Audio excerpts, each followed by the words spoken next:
So this is my studio for the last year and a half.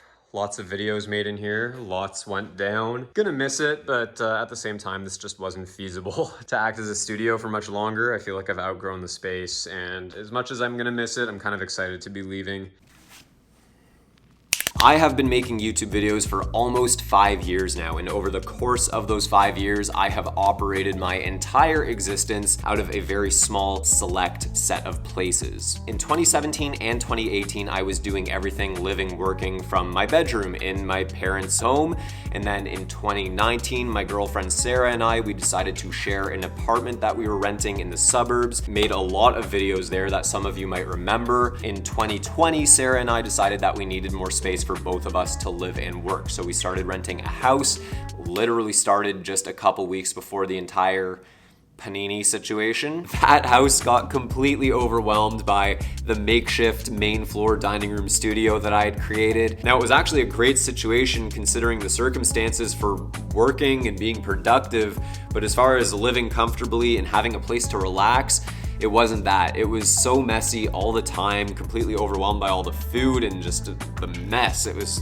terrible. It made enjoying that space as a living space next to impossible. And then again, in mid-2021, we moved to our current home. This is where I think we're gonna be for a little while. I don't think it's gonna be a 1 year and done type of situation like our other two places in the past. I am now 27 years old, and like a lot of people, I feel like my 20s have just kind of flown by, and there is a lot I have yet to experience that I want to experience. Now, looking back at those last 5 years, I feel like I look back most fondly on 2019 when I spent a lot of time at that little apartment, and even though we weren't actually living there full time, I feel like I had a routine, a purpose, a destination, somewhere to be creative and spend my time. I felt like I was actually participating in society and I was doing something productive. Now, to make a long story short, I really miss that feeling. I miss being in the city, feeling inspired, being surrounded by all these like-minded and productive people, which is what brings me here to the new space. This is my new Toronto loft. This is where I'm gonna be hanging out, doing my thing. So for the first time in a while,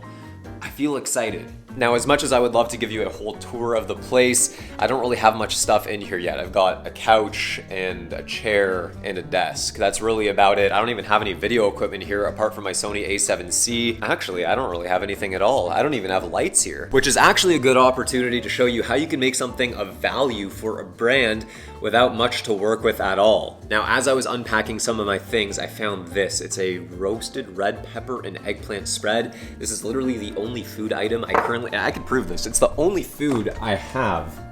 The fridge is completely empty. But what if we tried to make a little spec for this stuff right here? I thought it could be a fun little challenge, so let's do it. So I started off by taking a very basic photo of the jar right here on my desk. This is without any lighting, just the natural light coming through the window. I went ahead and opened up Photoshop to remove that ugly background from our photo, and after that I went over to Storyblocks to find something a little bit nicer. All I did was type in the word kitchen and found this great stock footage of a beautiful bright kitchen with a person walking by in the background. For those of you who don't know, Storyblocks is an online subscription service, and with a membership plan you get unlimited downloads of high quality royalty-free stock footage. This includes stock footage like the kitchen background we just found, motion backgrounds, After Effects templates, and overlays. Now, the best part is that you can download as many of these clips as you want and use them for whatever you want, whether that's personal projects or client work. The unlimited all access plan has you covered. If you're interested, you can go to the link in the description below or go to storyblocks.com/Daniel Schiffer to learn more. So I went ahead and brought that kitchen stock footage into Final Cut and put it into the background and proceeded to add a little bit of blur so that it looks out of focus. Next, I went back to Storyblocks, and this time I searched their images for wood.